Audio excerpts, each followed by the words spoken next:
मैं हूं ज़ैनुल आबिदीन। आप देख रहे हैं प्रोग्राम जहान सियासत। आज के प्रोग्राम में सबसे पहले बात करेंगे अमरीकी सदर के जो इक़दामात हैं और जो उनके अहदाफ हैं उस पर बात करेंगे।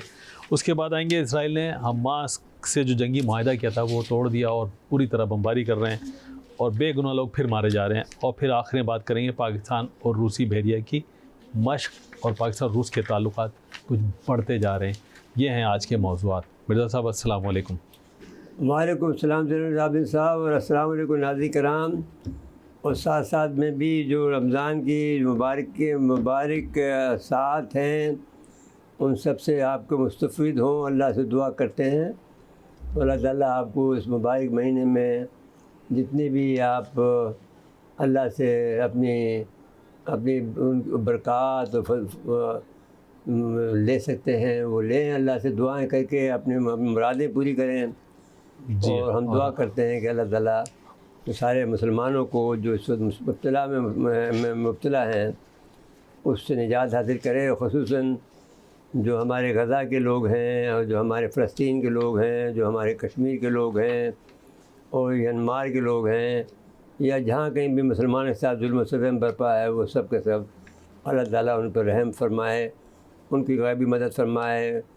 और इन लोगों के साथ में जो कि ये फ़लस्तीन, ये जो इसराइलीज़ हैं या दूसरे लोग भी हैं जो भी जुल्म कर रहे हैं, उनके ऊपर नाज़िल करे, उनके ऊपर तूफ़ान या ज़लज़ला या आवाज़ का अज़ाब वो इन पर नाज़िल करे ताकि मुसलमान, या अल्लाह इन लोगों ने जो गज़ा के मुसलमानों ने तेरी खिदमत में तेरे हुक्म के मुताबिक हर तरह की कुर्बानियाँ दी हैं, जैसा कि उनके बच्चों तक ने भी तेरी हुक्म की तामील करते हुए हक़ की सदा बुलंद की है, जैसा कि तेरा हुक्म था वैसा ही इन्होंने अमल किया। इनके ऊपर ख़ास मेहरबानी फरमा। अब इसके बाद में जो ज़ैनुल आबिदीन साहब ने जो अपना जो सूरत हाल जो आज के जो मज़ामीन की तरतीब दी है उसमें डोनाल्ड ट्रंप के बारे में बात की है। डोनाल्ड ट्रंप जो है बेसिकली दुनिया के अंदर आलमी बालादस्ती को अपनी बरकरार रखने के लिए अपनी जद्दोजहद कर रहे हैं। और वो लोगों को पहला काम जो कर रहे हैं वो डरा कर लोगों पर को बहुत से काम ऐसे करना चाहते हैं, डरा कर काम ले लें, और बहुत से काम ऐसा करना चाहते हैं कि वो प्यार चमकार कर ले लें। अब मसला ये आग खड़ा हो गया है कि वो अगर जब वो बालादस्ती की तरफ जाएंगे तो तसादुम लाजमी है। अब जहाँ पर आप देखिए कि जब पहली बात तो ये आ गई कि उसने पहला काम ये किया कि उनको, अब हम ये समझते हैं कि जो रूस के साथ में रूस को वो दगा दे रहा है, रूस के साथ में वो धोखा कर रहा है और ये तो कह रहा है कि मैं आपको, अब रूस के लोगों को ये ख्याल है कि उनके साथ मिलकर वो याल्टा 2 करने जा रहा है। मैं नहीं समझता कि वो याल्टा 2 करने जा रहा है, इसलिए कि अगर वो ये कहता है कि हम उसके जो 2 साथी हैं जो बहुत इंतहाई अहम साथी हैं, एक तो चीन है और एक उसके पास ईरान है। अब ईरान को वो कह रहा है कि अमेरिका कह रहा है कि हम 2 महीने की आपको मोहलत देते हैं। अगरचे हम तफसील से अलग से गुफ्तगू करेंगे, लेकिन मैं इस वक्त जो बात कर रहा हूँ वो वो उसको इनमरेट कर रहा हूँ, उसको फहरिस्त में ला रहा हूँ कि कैसे हो सकता है ये कि ईरान की जो रूस के जो दोनों दोस्त हैं उनको ये लोग अपने दायरे में ला रहा है और कह रहा है कि अब ईरान को हम जोहरी माहदे के लिए 2 महीने मोहलत देते हैं, वरना फिर हम एक्शन करेंगे। अब ईरान की और रूस की जो है बड़ी सड़ी दोस्ती है, वो एक दूसरे को असला सप्लाई कर रहे हैं।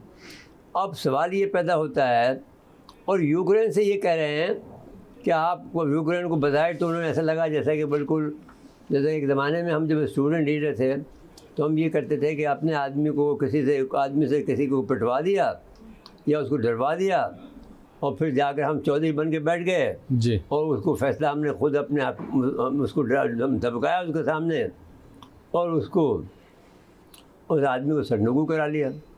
यही काम उन्होंने मेरे ख्याल में लगता है कि उसने रूस के साथ किया है कि यूक्रेन को धमकाया और फिर आखिरकार में अब कह ये रहा है, अब आप कोई भी दुनिया का ज़ी होश आदमी ये बता दे कि अमेरिका ये कह रहा है कि मैं यूक्रेन के पावर प्लांट्स को अमेरिका चला सकता है, ट्रंप की तजवीज़। अब क्या मतलब हुआ इसका? नेटो का वहाँ जाना या यूक्रेन को नेटो की मेंबरशिप देना और यूक्रेन के पावर प्लांट को अमेरिका चलाएगा, तो ये नेटो से ज़्यादा शामिल हो गया, तो अमेरिका खुद आ गया वहाँ पर। नेटो की मेंबरशिप तो एक अलग चीज़ है, नेटो तो नहीं बल्कि अमेरिका खुद वहाँ पहुँच गया। अब अगर ये बात हम को फर्ज कर लीजिए, वो कहता है कि हम पावर प्लांट नहीं चलाते हैं, तो जो वहाँ से वो ले रहा है मिनरल्स, वो तो ले रहा है ना, सबके सामने कह रहा है कि हमें वो मिनरल का मादा करो, नहीं तो हम तुम्हारा गला काट देंगे, हम तुम्हारी सप्लाई बंद कर देंगे, इमदाद बंद कर देंगे, तुम्हारे सब तुम्हारी जो इन्फॉर्मेशन है जो स्पेनिश की वो हम बंद कर देंगे। और कर भी दी। जब ये राज़ी हो गया ये ज़ेलेंस्की, फिर बाहर कर दी। तो रूस से पूछा कि इसके चे मानीदार है, इसके क्या मानी है कि भाई आप हमसे मायदा भी चाहते हो और फिर आप ये भी चाहते हो। अब 2-2.5 घंटे मुलाकात टेलीफोनिक कन्वर्सेशन हुई है। अब ये कहते हैं, जो हमने सुना है, जो उनके जो लेखारी हैं रूस में और RT जो है जी, उनके जो बहुत से जो तजियाकार हैं वो कह रहे हैं इस पर जो गुफ्तगू हो रही है वो अमेरिका और रूस दुनिया की नई नक्शाबंदी की बात कर रहे हैं। अब नई नक्शाबंदी का उनको झांसा दे रहे हैं, असल में तो रूस को राम कर रहे हैं, रूस को इस बात पर राज़ी कर रहे हैं कि साहब आपके यहाँ जोरी पांड हम लगने वाले हैं, इसके बाद में तुम क्या करोगे, हम पे हमला करोगे। अब रूस को ये समझना है कि क्या तो पुतिन बहुत बूढ़ा हो गया है कि उसको ये बात समझ में नहीं आ रही है और उनके बहकावे में आ रहा है।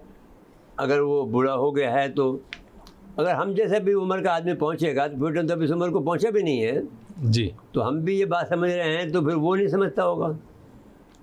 वो बहुत मतमदात आदमी है, बहुत जिम्मेदार आदमी है और KGB का आदमी है। तो अब मेरे समझ में नहीं आता कि दूसरी तरफ फिर वो आपने वहाँ पर फिर आप अपनी हरकतें शुरू कर दी हैं। हूसियों के ख़िलाफ़ आपने हमला कर दिया, हूसियों को आपने रूस ने जो है वहाँ पर उनको $10 मिलियन का असला दिया था और लबनान को जो है वो एंटी टैंक मिसाइल दिए थे। वो सब ज़रिया बुर्द हो जाएंगे। आपने जो बिसात बिछाई थी रूस ने, उसका तो वो तोड़ कर रहा है और आपसे कहते हैं कि वो हमारे साथ में वो बातचीत कर रहा है दुनिया की तस्लीम की। बिल्कुल ठीक है। अब ब्रेक लेकर आ जा रहा है, ब्रेक के बताएंगे तो और भी कुछ मामला आते हैं। जैसा ये पहले तो ये बात को खत्म करें, ये बात बड़ी बात है, आप क्या समझते हैं? बिल्कुल ठीक है, इसको ख़त्म कर लीजिएगा, फिर ईरान पे बात करनी है, फिर उस पर गज़ा पे बात करनी है, वो करेंगे हम सबके सब। नाज़रीन मुख्तसर वक्फ़ा है, वक्फ़े के बाद आते हैं। एक बार फिर प्रोग्राम में खुशामदीद कहते हैं। जी मेरे साहब, रूस से जो आप मामला कह रहे थे कि ऐसे होना चाहिए साहब, देखिए बात यह है कि हमें रूस की मदद चाहिए जी, चीन की मदद चाहिए और उन्हें भी चाहिए हमारी, ये भी है उनको तो बहुत ज़्यादा चाहिए। उनको तो अगर वो दुनिया में आना चाहते हैं तो हमारे बगैर नहीं आ सकते हैं। आप यकीन मान लीजिए कि आपको इंडिया के बड़े दोस्त हैं ना, आपने इंडिया को बड़ी ताकतवर बना दिया, रूस से कह रहे हैं जी, तो क्या मिला आपको? बहरीन में तो आप नहीं आ सके, हम तो रुके बैठे हुए आपको। और बरतानिया ने जब हमें बलूचिस्तान दिया था तो हमें मोहब्बत में नहीं दिया था, उन्हें पता था कि ये मुसलमान लोग हैं, ये 30 लोगों को नहीं आने देंगे। तो अच्छा जी, अब आप हतीज़ नहीं रहे, हम पक्के मुसलमान नहीं रहे, हम आपसे दोस्ती करना चाहते हैं कि भाई आप हमारे पड़ोसी हो, हमारे साथ मोहब्बत करने का इजहार कर रहे हो, तो भाई मोहब्बत का इजहार पूरी तरह करो ना। फिर इश्क तो कच्चा नहीं होता ना, इश्क तो पक्का करो। सही बात। तो क्या तो देखो, जिस तरह से हमें जब सीटो सेंटर में हम शामिल हुए थे तो पहला हमें जेट मिला था, इंडिया को नहीं मिला था। पहले हमें अब्दोल मिली थी, इंडिया को नहीं मिली थी जी। पहले हमें जो है टैंक मिले थे जो कि इंडिया को नहीं मिले थे, जिससे जो हम जदीद तरीन हथियारों के मालिक बने अमेरिका की वजह से। तो अब आप भी चमत्कार दिखाओ हमें, वो हमारा आप हमारी मदद करो। सरगोदा का वो बना पाक फ़ज़ाइया का सब भाई सब। हाँ भाई आप ये देखिए, ये जो आपका जो कैनप है ये बना के दिया जी। उन्होंने, यानी 71 जब जंग हो रही थी उसके बावजूद हमें उन्होंने बना के दिया।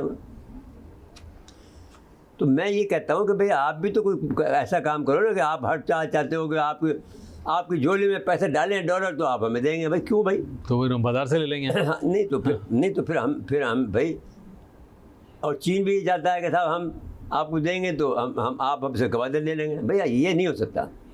आपको चीन साहब जनाब शी पिंगजिंग साहब, आप हमारे दोस्त हैं, हम आयरन मैन हैं, आयरन फ्रेंड हैं। हम जो बड़े बड़े दावे करते थे कि हम हमारे जैसे बुलंद समंदर से गहरी, शहर से मीठी दोस्ती है, हम उसको तस्लीम करते हैं।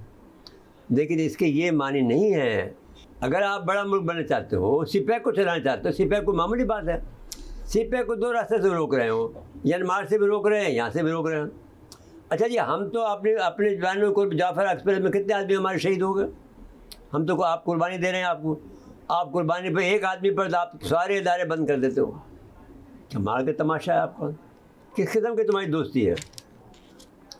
हम अब भी आपसे मोहब्बत करते हैं, हम अब भी आपसे ख्याल करते हैं कि आप हमारे दोस्त हो, लेकिन उसके बदले में हमें कुछ दो तो सही ना भैया। ये नहीं हो सकता कि आपके लिए हम मुफ्त में आप अपनी रास्ता भी दे दें, अपनी जानों को भी कुर्बान करें, आपकी वजह से हम अमेरिका अपने मुल्क को भी तोड़ने का ख़तरा मोल लें, या आपको गवादर की बदला देने के लिए हम अपने अपने अपने अपने मुल्क के टुकड़े कर लें। ये नहीं हो सकता।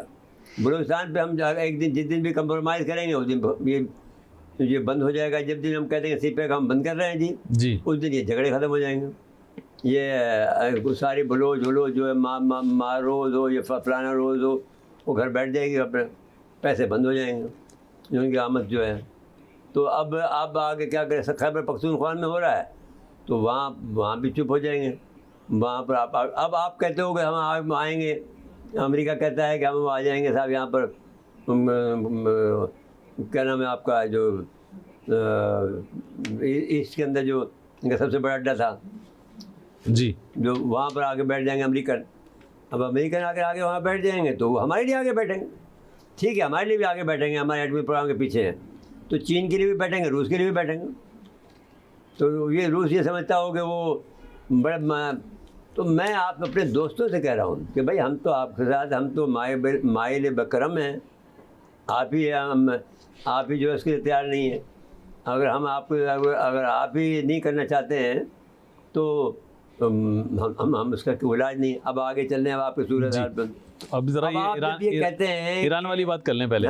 ईरान वाली बात कर लें जो उनको धमका रहे हैं। आप सवाल ये है कि ईरान से आपने स्ट्रेटेजिक माहिदा किया। हम ईरान की भी हिमायत इसलिए कर रहे हैं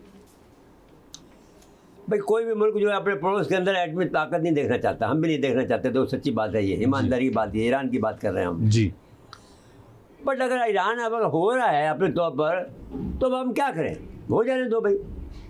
तो अब अगर फ़र्ज़ के लिए कि वो ईरान जब वक्त हमला करता है, हमारे मुल्क अमेरिका हमला करता है, तो भाई हमारे तो पड़ोसी है ना जी। तो अगर वो ईरान को आप मारोगे तो हमें भी तो नुकसान पहुँचेगा, हम कौन से बच जाएंगे जी। तो उस वक्त हमें मदाखलत करनी पड़ेगी किसी न किसी शक्ल में जी। अगर हम नहीं करेंगे तो फिर हम पड़ जाएंगे जी। तो आपने अभी मैं आप रूस से कह रहा हूँ, आपने उनसे स्ट्रेटेजिक माहिदा किया है, तो मुझे ये बताओ कि आप ईरान को वेव ऑफ कर देंगे, आप चीन को वेव ऑफ कर देंगे। Where do you stand my friend? मैं रूस से पूछ रहा हूँ जी कि आप कहाँ खड़े हो गए? आप जो है वहाँ से मांग रहे हो, वो आपको ड्रोन दे रहा है, आपको छोटे असला दे रहा है जो आपके पास नहीं है। आप तो बड़े बड़े मिसाइल बनाते हो अमेरिका को मारने के लिए, आपको यूक्रेन को मारने के लिए आपके पास कुछ भी नहीं है, या है तो बहुत कम तादाद में। तो वो ईरान के साथ में अगर आप वफा करनी है तो पहले ईरान के साथ वफा करो। जब सदर बाइडन ये कह रहा है, आपसे 2 घंटे के लिए बात कर रहा है, जो बाइडन नहीं, ट्रम्प ये कह रहा है 2 घंटे आपसे बात कर रहा है, तो उस वक्त आपको कहना चाहिए था साहब keep your hand of from Iran and Pakistan. तो फिर तो बात थी जी। आप कहते हैं कि मैंने ये कह दिया कि पाकिस्तान के ऊपर, ईरान के ऊपर हाथ मत डालें आप, तब तो फिर हम कहते हैं भाई आप दोस्ती की तरफ बढ़ा रहे हो। आप ये कहते हैं साहब हम आपकी स्टील मिल बना देंगे। भैया स्टील मिल बना देंगे, स्टील मिल तो जब चाहिए जब हम रहेंगे।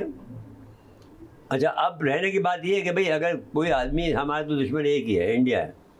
अब वो कहते हैं साहब इंडिया से आपको कौन बचाने आएगा? भाई एक तो अल्लाह हमें बचाने आएगा, हमें कोई आप पर मादी ताकतों पे हमने कभी भरोसा नहीं किया। जी, पहले भी हमने उनसे अच्छा निपटा है। नहीं, आपको ही तोड़ दिया हमने। जी। आपने हमें तोड़ा, हमने आपके 15 टुकड़े कर दिए। कौन बताएगा? ऐसा कहाँ से मिलेगा? मत टकराओ हमसे, हम तो दीवाने लोग हैं, अल्लाह के सरफरोश हैं।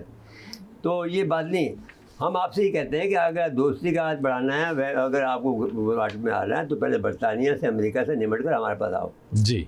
और अगर हमें अमेरिका और बरतानिया के मामले में फिर हमारी मदद करो, फिर मदद भी प्रॉपर करो। ये नहीं करोगे साहब हम आपको पैसे दें तो मदद करोगे, नहीं तो हम नहीं कर। तो वो अगर आप ये कहोगे तो हमारे पास तो पैसे नहीं है, तो भाई हम आपको नहीं करना चाहते हो, मत करो। तुम्हारा फ़ायदा है कि हम तुम्हें आपको देना चाहते हैं, आपको एक्सेस टू दी अरेबियन सी, तो उसके लिए आप अब 3 आपने जहाज़ भेज दिए हैं, वहाँ बात करने पहले, या ये पहले ईरान वाला निपटा दें। ईरान की बात तो यही है कि ईरान का भाई मसला ये है कि आप ईरान को अकेला मत छोड़ें। ईरान को 2 माह की जो अल्टीमेटम दी है, इसमें आप कहोगे नहीं, ईरान पर अगर आपने किया तो हमारे स्ट्रेटजिक मादा है, हम आपको नहीं करने देंगे। फिर ईरान अभी जो मादा किया है, आपने वादे किए हैं ईरान से कि हम आपको फलाने चीज़ देंगे, जो हमने हमारा मजमून मौजूद है। वो दिफाई माहिदा हुआ है। दिफाई मादे के तहत यही तो हुआ ना कि पहले तो उन्होंने जो रोल अदा किया था ईरान को, जो P15 में जो माहिदा कराया था, तो रशिया ने डिश किया था ईरान को। अब उन्होंने ये कहा है कि अच्छा नहीं, हम एटमी ताकत आपको बनने देंगे और हम आपको वो बनाने देंगे। मेरे मजमून मौजूद है अपने इंटरेक्शन में इस माह के, जिसमें हमने ये लिखा है कि अमेरिका ने ये वादा किया है कि हम आपको जो एटमी हथियार बनाने के जो टूल हैं वो हम आपको फराहम कर देंगे। तो वो आपको फराहम करने चाहिए, वादे किए हैं तो। जी। और अगर आप नहीं भी करना चाहते हो तो कम से कम उसकी सलामती की जिम्मेदारी तो लो। अगर उसको एटमी ताकत नहीं भी बनाते हो तो ये कह देंगे साहब हम एटमी ताकत नहीं बनने देंगे, लेकिन हम उसकी सलामती की ज़मानत हमें दें आप। जी। तो वो कहेंगे कि साहब आपकी सलामती की ज़मानत हम देते हैं तो फिर एटम हम बनाएगा। तो वहाँ पर कोई आप मादा करना चाहो तो कर लो, लेकिन ये ज़रूर नहीं हो सकता कि अमेरिका हम धमकी दे और आप चुप बैठे रहें, तो ये तो फिर दोस्ती नहीं हुई आपकी। जी। तो ठीक, आगे चले। जी, आगे चलने से पहले मैं जो फिर ब्रेक के लिए कहा जा रहा है, ब्रेक के बाद आएंगे तो फिर ज़रा ये गाज़ा वाला मामले में बात कर लें कि वो तो उसी पे काम हो रहा है कि सफाई की जाए, सबको निकाला जाए। चले फिर नाज़रीन, बहुत ज़्यादा वक्फ़ा है, वक्फ़े के बाद आते हैं। एक बार फिर प्रोग्राम में खुश आमदीद कहते हैं। अच्छा जी बरदर साहब, आप कुछ भी कह रहे हैं जी, मैं ये समझता हूँ इंतहाई ईमानदारी के साथ में रब्बुल इज़्ज़त से दुआ करते हुए, या रब्बुल इज़्ज़त इन गाज़ियों ने, इन वज़ा के लोगों ने आपके हुक्म की हर मुमकिन तामील की है। अगर उनसे कोई कोताही हुई है तो उनको माफ़ फरमा, लेकिन अब उनकी मदद को आ जा, इसलिए कि इनके साथ बहुत जुल्म हो रहा है और तू अल्लाह ताला जुल्म को पसंद नहीं करता, और तू जुल्म के ख़िलाफ़ जुल्म ज़ालिमों को सज़ा देता है, तो सज़ा दे दे इनको। क्योंकि हर हाल में इस कदर खुली दहशतगर्दी होना कि साहब आपने माहिदा किया, उस माहिदे की जंगबंदी के माहिदे को ख़त्म कर दिया, अब शदीद हमले कर दिए, 450 आदमी मार दिए एक दिन के अंदर बेचारे गरीबों को, और आपने 2 से 3 दिन के हमलों 2 दिन हमले में, और नहीं तो 700 की तादाद हो गई है। 700 हो गई। आप बताइए, अब कैदियों के बहाना क्या बना रहे हैं? जो ट्रम्प जो है ने उनको खुली छूट दे दी है कि ट्रम्प उसके साथ में ये खेल खेल रहा है कि साहब उनसे पैसे वसूल करें, जी। ये नहीं होंगे पैसे उनसे। तो ट्रम्प बेसिकली एक बिकाऊ यानी मतलब वो जो किराए का काम करने के मसले में जो चाहें आप उससे करा लें। तो अब मैं ये आपसे ये कहना चाहता हूँ कि अगर ये अल्लाह ताला से ही जो किया जा सकता है, मैं 1992 में सिर्फ दुआई दे रहा हूँ, लेकिन वह इट वाज टू अर्ली पर है उसको, अल्लाह के निज़ाम में अल्लाह अपनी मर्ज़ी से लाता है। अल्लाह हमेशा ये हुक्म देता है कि जल्दी मत करो, मैं अपनी मर्ज़ी से फैसले करता हूँ। लेकिन वो इंसानों को भी रखना पड़ता है। नहीं वो कुरान, लेकिन मैं तो अल्लाह से दुआई दे रहा हूँ। मैं ये नहीं कह रहा हूँ कि भाई मेरा कोई इख्तियार है। मैं तो अल्लाह से दुआ कर रहा हूँ, दुआई दे रहा हूँ, या अल्लाह मियाँ इन्होंने जो तेरे जो हुक्म फरमाया था कि साहब जुल्म के ख़िलाफ़ आप जिहाद जारी रखो, चाहे जिस तरह से भी हो सके, तो उन्होंने हर तरह का वो तरीका इस्तेमाल किया है। उन्होंने जुल्म की इंतहा कर रखी है। जब भी चाहें बेगुनाह मार देते हैं गरीबों को। तो अब सूरत हाल ये है कि मंजरनामा तो वहीं बनने जा रहा है। अब देखें उसने यमन को साफ अल्फाज में ट्रम्प ने कहा कि तुम्हें तो बिल्कुल मिटा देंगे, और वो वही कर रहे हैं। देखो जी, मिटाने का काम तो अल्लाह का है, ये नहीं मिटा सकेगा। अब मालूम नहीं है कि वो जो जो हमारे बुजुर्ग ने कहा था, नेमतुल्लाह शाह खुदा शावरी ने, वो कब पूरा होता है, किसके लिए पूरा होता है, ये तो मालूम नहीं है। लेकिन जी। कुछ ना कुछ तो होना है सर से।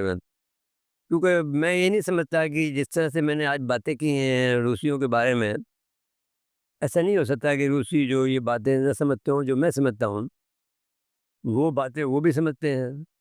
अब उन्होंने जो आप जो रूसियों की बात करते हैं कि उन्होंने तेल अवीव पर भी हमला कर दिया मिसाइल से, बिन गोरियाँ एयरपोर्ट बंद हैं, वीडियोस बंद हो गई हैं, तो उसकी कीमत वो चुकाएंगे, अभी उनके ऊपर शदीद हमला करेंगे वो। वो करें। भाई ये तो आप देखें, आप देखो भाई, जान तो जानी है। आप चाहे आप शहादत की मौत मर लें, जब इस समय हमारे या आप जिस तरह बिस्तर पर मर लें, जी ये तो नहीं हो सकता कि आप जाएं। तो ये बेहतर यही है कि आप जो हैं, तो अब मसला ये है कि सारे मुसलमानों के लिए है ये तो बस। फिर साहब, वो जो देखिए आपने इससे पहले 2-3 हफ्ते पहले भी हमने ये कंटिन्यू ये बात हो रही है, वो जो गाज़ा खाली कराएंगे और फिर जब बाद में टुकड़े नहीं, मज़ीद करेंगे। कुछ नहीं कर रहे हैं। गाज़ा खराब ये भी नहीं खाली कर। अब वो गाज़ा की ज़मीनी कार्रवाई में जो उनके साथ में मिलना है, शुमाली और जनूबी, उसको मिलना है, उसको उस रास्ते पे कब्जा कर लिया। मैं कह रहा हूँ इसका इम्पैक्ट तो अतराफ के मुल्कों पे आएगा ना, वो सब खामोश बैठे हैं। नहीं, खामोश कोई नहीं बैठा है, सब तड़प रहे हैं। बात ये है कि कोई मर्द मोमिन नहीं है, कोई सलाहुद्दीन अय्यूबी नहीं है, कोई बड़ा आदमी नहीं है जो कि, ये कोई अब्दुल हमीद नहीं है, जो कोई उस्मान नहीं है इसका, जो जो तुर्किया तुर्की वाला, जी तो जो कह सके कि भाई हम भी बीच में पड़े हैं। और हम एक वार्निंग देना काफ़ी हो गई सबके सब, क्योंकि वो उसकी जो बदमाशी के अल्फाज हैं, वो उसकी हवा निकल जाएगी कि कोई एक आदमी मुल्क में खड़ा हो जाए उनके मुकाबले में, उसकी हवा निकल जाएगी। अभी मैं बहरहाल, अब फ़लस्तीनी अवाम को आखिरी वार्निंग दे दी, बेचारे मज़लूमों को आखिरी वार्निंग क्या देना होता है। देखो जी अब ये तो जैन साहब भी इसके बाद में मुझे ये बताइए कि जब जुल्म दुनिया में जुल्म आता है तो फिर मिट जाता है ना जी। जी तो जुल्म तो मिटने के लिए होता है। बिल्कुल सही है। हक तो बरहक है, उसको तो कायम होता है। और जुल्म पे खामोश रहने वालों को भी सज़ा मिलती सुविधा मिलती है, वो ज़्यादा मिलती है। जो बैठे होते हैं वो नीचे दर्जे में डालते हैं उन्हें। है। जी ये भाई आप जैसे हमारा हमारा काम है आवाज़ उठाना, तो हम तो आवाज़ उठा रहे हैं। जी अब अगर हमसे ये कहा जाए कि भाई आप और भी कोई काम करो, तो हम वो काम करने को तैयार हैं। लेकिन फ़िलहाल तो जो हम जब टीवी में काम कर रहे हैं, तो हमारा बात तो अब जी, जो काम हमारा है वो हम कर रहे हैं बिल्कुल। हाँ। अच्छा, वो आ जाएँ ज़रा पाकिस्तान रूस की बहरिया की जो शुमाली बहर अरब में सर ये मुश्तरक मशक़ें हुई हैं, ये अच्छा मशक़ें हुई हैं इसमें। असल में इसकी एक बात ये है कि ये मशक़ें करने के लिए गए थे तीनों जहाज़, ये अमेरिका, ये इंडिया। जी अब इन्होंने रास्ता मोड़ कर पाकिस्तान आ गए हैं ये दिखाने के लिए, और इंडिया मेरे ख़्याल में इस पर नाखुश होगा कि ये हमारे बाद वहाँ क्यों चले गए। तो ये भी एक इंडिया रूस का अंदाज़ है जी कि वो इनको इंडिया को मैसेज दे रहा है कि अगर तुमने नहीं किया तो कोई ब्रेक भी नहीं कर रहा। तो लेकिन भाई आप मैं ये बात चलेगी नहीं ना, ये अमेरिका ना ये पाकिस्तानी इसको समझ रहे हैं कि जो अरब अरब मानसून 6 मशक़ें जो हुई हैं उसमें वो लोग शामिल हो गए हैं। तो 6 कसूल जहते बहरी जंग के सीरियल शामिल थे। अब उनके 3 जहाज़ आए हैं। 3 जहाज़ जो हैं वो बशमूल destroyer, offshore patrol vessel, fast aircraft, missile, maritime patrol aircraft, और यूएवी ने हिस्सा लिया। तो अब ये अ, अच्छी बात है, हम खुशामदीद कहते हैं। ये पूरी तैयारी से आए हैं। नहीं, वो सही है, हाँ हम खुशामदीद कहते हैं, लेकिन वो इंडिया गए हुए थे, वहाँ से ये आए हैं इंडिया वालों को। मेरे ख्याल में इस पर उसको पसंद नहीं करेंगे हम अगर उसके अमल को। देखिए वो एक किस्म का हमें सिग्नल दे रहे हैं, हम भाई सिग्नल, इसके अलावा हमें आपकी मदद चाहिए जी, बाकायदा मदद चाहिए जिसके अंदर सॉलिड मदद चाहिए। जिससे मालूम हो कि आप हमारे साथ खड़े हैं, जी तो फिर हम अपनी पटरी बदल सकते हैं। अदरवाइज तो हम तो ऐसे रहेंगे जैसे हैं। तो वरना तो हम कैसे अमेरिका का बरतानिया का साथ छोड़ दें, बताइए। क्योंकि अभी तो वो अब हमारा ये चाहता है कि रूस को नहीं आने दो। जी हम कहते हैं कि भाई रूस को आने दो। तो अब रूस को आने देने के लिए जो कीमत है हम बरतानिया को हम चुकानी पड़ रही है, जो हम तो चुका रहे हैं। जो हमारे जाफर एक्सप्रेस पर हमला हो रहा है, ये क्यों हो रहा है? चीन और रूस की वजह से हो रहा है। चीन से भी ज़्यादा रूस की वजह से हो रहा है। चीन से तो वो वैसे भी रोक रहे हैं। वो अब तो ये जो जाफर एक्सप्रेस का हमला है, वो चीज़ ये पैगाम हमें क्लियर है कि ये रूस को नहीं आने देना। ये तो उसमें इस हमले में तो बरतानिया भी शामिल है। इस हमले में अमेरिका शामिल है, बरतानिया शामिल है, इंडिया शामिल है, और भी कई मुल्क शामिल होंगे। वो किसी को पता अच्छा, हमारे पास तो चलिए ऑप्शन है, लेकिन रशिया के पास तो कोई ऑप्शन भी नहीं है। नहीं। रशिया के पास ईरान का ऑप्शन है। वो कहते हैं हमारे पास ऑप्शन जो है, हम चाबहार का ऑप्शन है। तो चाबहार का ऑप्शन है तो फिर आप इस्तेमाल करो। वो ईरान को जब धमकी दे रहा है, क्यों धमकी दे रहा है? वो ईरान को भी तुम्हारी वजह से दे रहा है धमकी। चाइना ने भी ये किया ना कि भाई पाकिस्तान का ऑप्शन में छोड़कर हम चाबहार के बंदर का इस्तेमाल करते हैं अफगानिस्तान के जरिए से। जी वो वहाँ उन्होंने वहाँ भी लड़ाई करा दी। तो वहाँ चीन, अब इन्हें फैसला कुन बात करनी पड़ेगी जी चीन और रूस को, दोनों को। अब वो कोशिश ये कर रहा है कि दोनों के दरमियान में वो इख्तलाफ पैदा कर दे। मैंने बार बार आपसे ये पूछा कि क्या देगा रूस को चीन से दूर करने के लिए? जी क्या देगा वो रूस को अमेरिका यहाँ से दूर करने के लिए? अब अगर वो जो देगा तो अपने जिस्म का 1 पाउंड फ्लैश दे सकता है जी रूस। क्योंकि वो अगर ईरान को छोड़ता है तो नुकसान, और अगर वो चीन को छोड़ता है तो पेट्रोल कौन खरीदेगा इसका? जी वो कौन? सबसे बड़े बाहर हैं वो। हाँ, जी और ये इंडिया खरीदेगा। इंडिया तो नहीं खरीदा, इंडिया तो चुपचाप बैठा हुआ। बिल्कुल। मेरे साहब वक्त ख़त्म हुआ प्रोग्राम का। नाज़रीन, आज के लिए इतना ही। आइंदा प्रोग्राम तक के लिए इजाज़त चाहते हैं। अल्लाह हाफ़िज़।